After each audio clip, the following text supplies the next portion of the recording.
ଡାଲମା ତ ସମସ୍ତେ ଖାଇଛନ୍ତି କିନ୍ତୁ ଚିଙ୍ଗୁଡ଼ି ଦେଇ କେବେ ଡାଲମା ଖାଇଛନ୍ତି କି?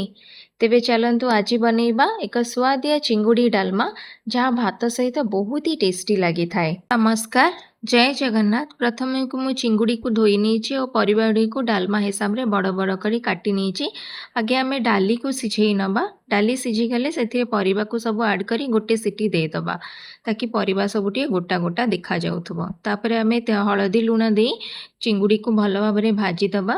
ମସଲା ପାଇଁକା ପାନମହୁରି, ଗୋଟା ଜିରା, ଶୁଖିଲା ଲଙ୍କା, ଅଦା, ରସୁଣ, ପିଆଜ ଆଉ ମୁଁ ଏଠି କାଟିକି ପିଆଜ ଆଉ ଟମାଟର ନେଇଛି।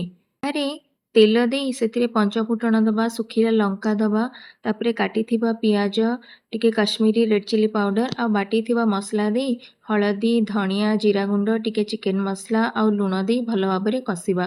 ମସଲା କଷି ହେଇଗଲେ ସେଥିରେ କାଟି ହେଇଥିବା ଟମାଟର ଦେବା।